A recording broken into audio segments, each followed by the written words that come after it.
fiction, science fiction, horror, fantasy, crime, LGBT, thriller. You have now entered the House of Mystery. Welcome back into the House of Mystery. I'm Al Warren. Mr. Dave Rose Martino. Poison Martino is back. Dave Poison Martino. There we go. Dave Poison Martino. What's going on with you? I mean, it's been a while. You haven't been on, so to all the listeners, he's been on vacation. Yeah. Well, you've kept me locked up in the basement of the House of Mystery. And you wouldn't let me out. Hardly. I've been stuck. Hardly. You post those nasty posts all over social media. I can't believe you're not banned yet. Yeah, I'm waiting. Yeah. It'll happen. Their AI hasn't caught up with me. Yeah. The algorithm. The algo. I'm one step ahead of the algorithm. Yeah. That's because you do karate. Yeah. That's right. Kung Fu. Faster than AI. That's right. Well, anyway, so let's see. We're getting into.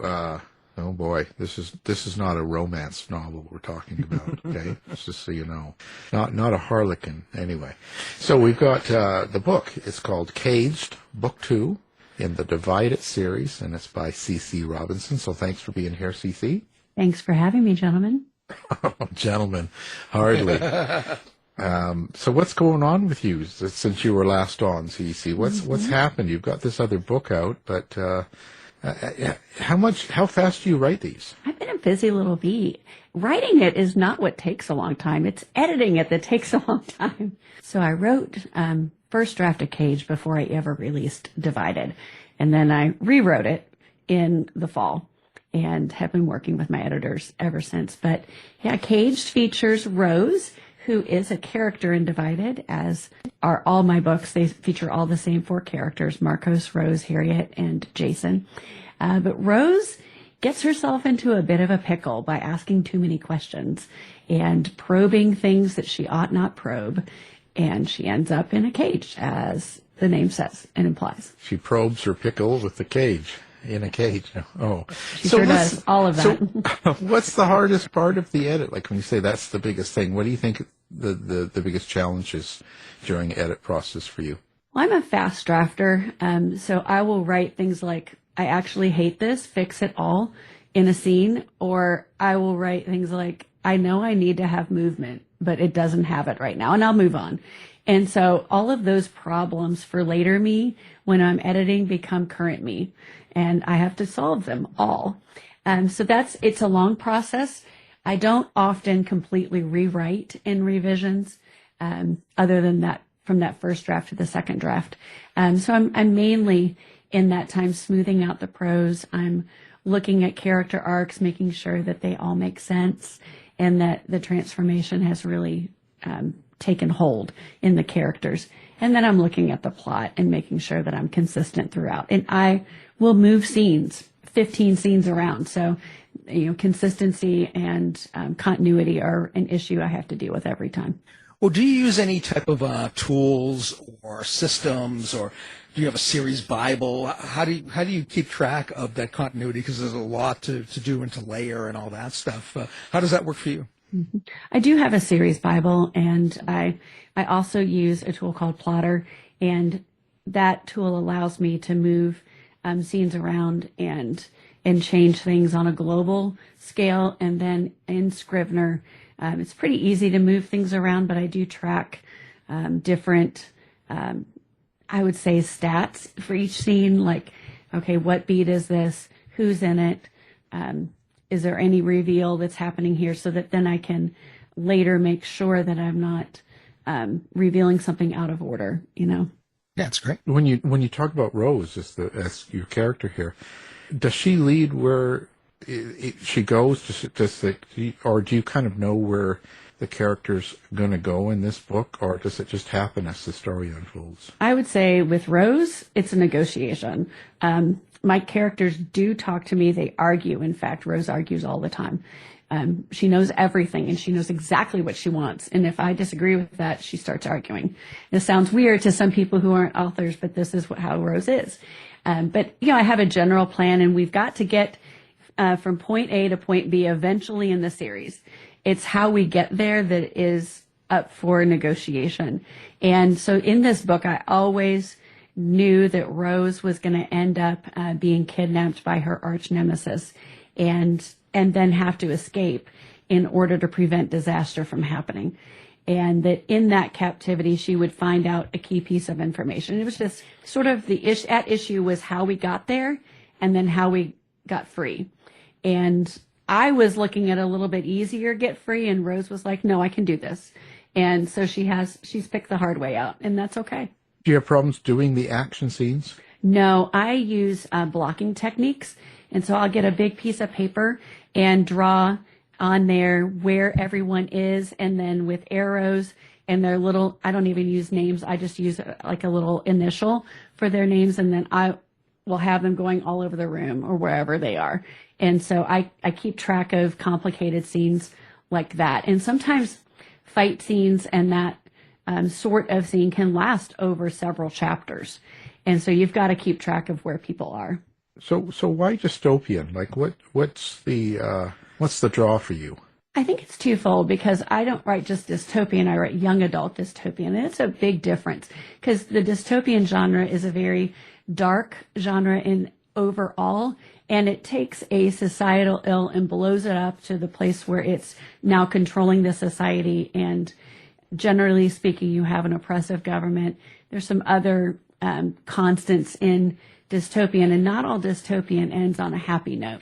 And then for juxtaposition, you have young adult literature, which is generally speaking a coming of an age, different plot line where we're seeing the characters transform from maybe dependent on parents to independent, from not knowing who they are to knowing who they are and finding their own agency. And so I think in young adult literature, there's this thread of hope and resiliency of we're going to figure it out, that when you smash the two together, you get a young adult dystopian vibe that isn't as dark. It has dark periods, but the characters persevere through those dark periods into where they find hope, and where courage actually leads to a preferred outcome, or at least a decent outcome. You know, not every young adult dystopian series ends on a happy ending, but it's a reasonably okay ending for most of them. And that's what I like about young adult dystopian, is you can have a social commentary at the same time to show people the way through that thing. You mean they don't just all die at the end? They don't all die at the end. No. Well, dealing with, darker scenes and a darker arc within a story, do you ever have to kind of, I guess, decompress and get away from that to move forward, either to write another book or write another scene, or, are you just able to move on? By nature, I'm a super positive, very empathetic person. And so when people hear I write young adult dystopian and then they read my books, they go, wait a minute, you wrote this? Yes, I did. So yes, it is. Some scenes are incredibly difficult. There's a scene in Divided, and I will not spoil it because I do want people to read it, where I had to allow something to happen to Marcos that literally tore me apart. And writing it was so hard, and I cried afterward, and I was done for the day.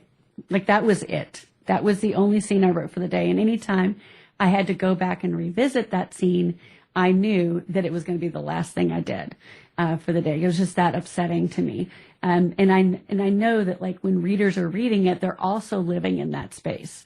So I don't want to just make them move on and, like, just go to some happy thing. But, there's a way to make the next scene out of that breathe a little bit and let the readers kind of come down from that emotional place of maybe fear, maybe concern, perhaps even, hopefully they're not getting dysregulated by it, but, to a place to where they're a little bit more calm. And so I think there's a rhythm in dystopian, particularly young adult dystopian literature, between allowing the darkness through and then bringing back the hope and the courage and the found family and some of those tropes we all love. So are you, in a way, this type of writing is aimed at helping people get through things in their own life? Yes, absolutely. I've seen people endure some pretty awful things. When I was a medical doctor, we did a lot of work in Sierra Leone, and they had endured a 30-year civil war that not only completely ruined their nation, it split apart families, and there were so many people that died. And your neighbor did it. You know, your neighbor's the one who killed them. It was just so awful and gut-wrenching, but yet through our work there, I saw them banding together, even across those old lines of battle, reconciling one to another, and then working together to improve their nation. And I wanted to write something that would help show people that even if you're facing what feels like the end of your world, that unless you die through it, there's a way through it, and to have hope and to face whatever that is with courage. And even if it is a death sentence, and think about terminal cancer, whatnot, how can you even face that with courage and with hope in the middle of that trial? And so I wanted to inspire people and model for young adults how to do that. Well, it's interesting. So now, do you know where this is? This is book 2. So is this going to continue, and how far is it going to go? Do you know this ahead of time? Absolutely. I actually already have all the names of the books, and I'm working on the covers for books 3 and 4. So I know exactly where we're going. I know where we're going to end up, and there will be a time in the not so distant future when my protagonists will confront the regime, and that's going to be exciting and wild and fun. But for the meantime, they're for Cage, they're still in Queenstown, and they're still kind of figuring things out and realizing that they do have power, even in a place where they're not allowed to work together officially, but they have power when they do work together. What's the particular theme of book 2? So book 2, Caged, is, like I said, Rose's story, and it is all about escaping those man-made cages that either we put around ourselves or that others put on us.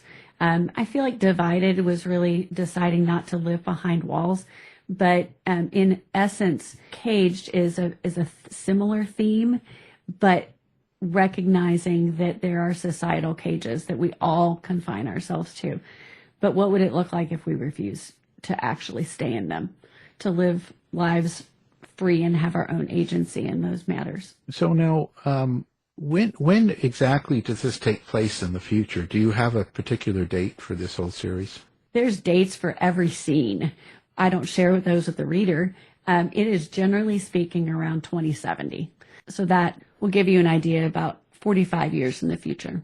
How do you handle things that are like technology and the world that they live in compared to now? Yes. So the Federated Republic of America is, according to the character's point of view, very low tech in many ways.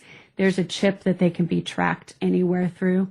And there's some technology that the government and their version of police called the patrols use. But in book 3, we will actually get outside of the Federated Republic of America and go to an area in Canada called the Protected Region of Minnesota. It's where all the American refugees ended up. And then to the Independent Republic of Texas, because we all know Texas is its own country. I actually just let them be it in my book. And there they will see that technology for the rest of the world is very, very advanced and very different from what they live in and have available to them in the Federated Republic of America. It's going to open some eyes. Is the technology worse or previous of what we've got today? Like, do they have running water and toilets or what? They do have running water and toilets. They also have electricity.